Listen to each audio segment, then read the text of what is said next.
everybody, it's Dr. Maples. So it's the first day of class. You're sitting in the classroom half awake, and your professors keep handing you these pieces of paper, and you throw them into your backpack never to see them again.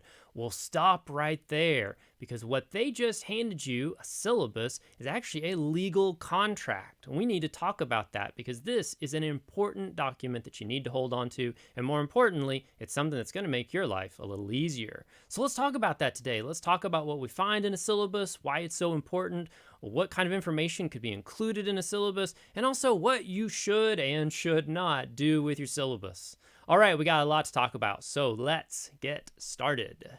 Now, first things first, exactly what is a syllabus? Well, I'm here to tell you a syllabus is a legal binding contract between you, the student, and your professor. And you're going to get one for every class you ever take at a college. In fact, it's the rule. You have to get a syllabus.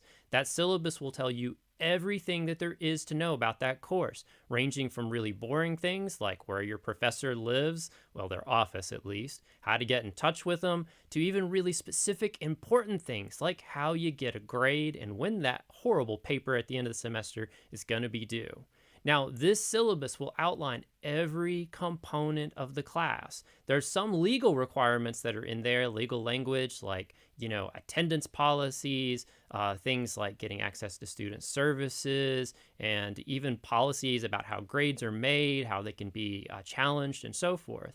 But a lot of really important stuff specifically from the professor in the class will be in there as well, like the calendar for what you're going to read and specific things about how your grade for that particular class is going to be formulated. I can't stress enough that these documents are super important, and by participating in the class, you are tacitly agreeing to everything that's in this syllabus. If you're going to stay in the class, you're going to get a grade, then you have signed this syllabus as a contract. It says exactly what the professor is going to expect from you, and, interestingly enough, it tells you exactly what you can expect from your professor. So it's an important piece of paper. Now, what all particular kinds of things are actually in a syllabus? Well, I'm actually here to tell you that the bulk of the syllabus is really boring boilerplate language from the university. In fact, if you look from class to class to class, it'll more or less be identical. And these are all sorts of policies about equal treatment, student rights, and so forth. But then you get a little deeper in there, that syllabus, and you'll find the important stuff for your class. Things like your textbook. What's the textbook for this class? Or textbooks. Or maybe this is just a whole bunch of readings that you're going to have that's online in something like Blackboard. It's also probably going to have a calendar of some kind. Now, I will tell you, different professors go differently on this. I have a very detailed calendar. You know exactly what you're doing every week. If you miss a class, I can always just say, hey, see the syllabus, and you know exactly what you missed. Other professors aren't so specific about this, so kind of keep note of that. If there's not a lot of information on that calendar, make sure you know when things are due and what you're supposed to be doing.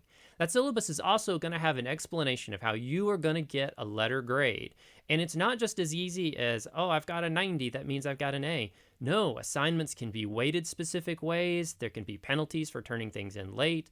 It's just so detailed that every class is going to be just a little bit different. So you really got to read close and know exactly if you're going to get an A or a B+. And you really want to get that A if you can.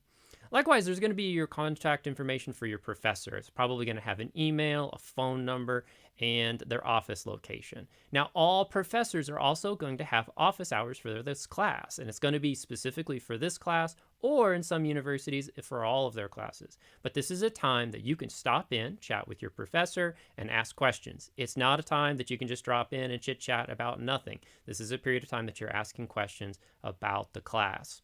Arguably, you could use this to get mentorship advice or advice about other classes as well, or even seek out an advisor for your time here at your university.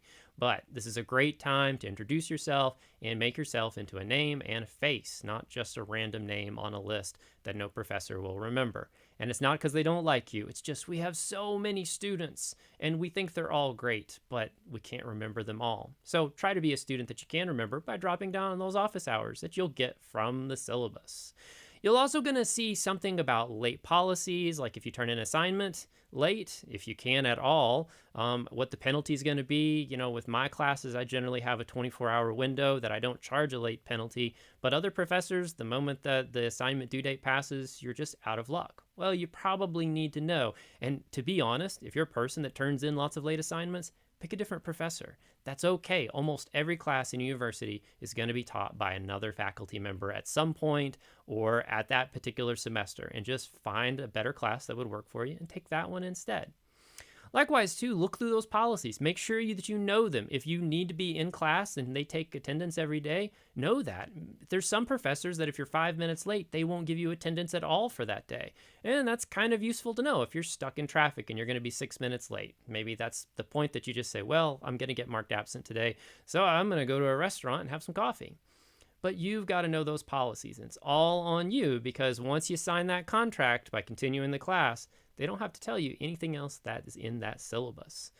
I'm going to tell you, the reason that a syllabus is really important is that, again, every little piece of information you need to know about that class is going to be in there, and it's a legal document. You've agreed to adhere to that by continuing that class.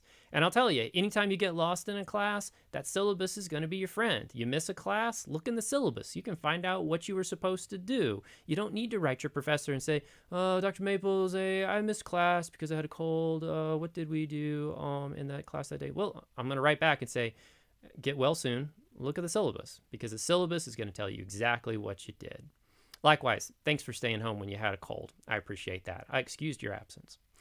Also, too, if you're not sure when something's due, look in the syllabus. It's going to say. As a backup, sometimes if the syllabus doesn't say, you can look on something like Blackboard with the assignment, and it might have the due date there. But typically, you're going to find all your deadlines in the syllabus. Likewise, if you're not sure what you're supposed to be reading that week, or even what the book is, your syllabus is going to have that information. By the way, first day of class, look in your syllabus, find out what your textbook is. Make sure the university bookstore sold you the right book, because they don't sometimes, and they don't like to take them back. So you got to get on that and get that book back, get that all straightened out.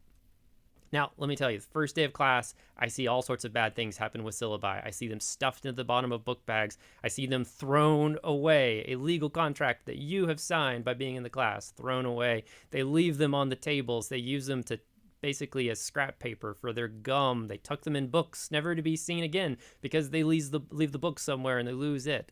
You don't want to do that with your syllabus. No, no, no. In fact, the first thing you want to do is read it. You want to read it cover to cover. First off, some of your professors actually will hide funny things in there. Like if you look at my syllabi, there's all sorts of funny Disney quotes after page 2. And it's just kind of a fun thing to keep you to read through my syllabus. But also, if you want a grade in this class, you probably should know what you've agreed to. Remember, this is a contract, and if you're going to take this class, you've agreed to that contract. So you should know what's in it for your own rights.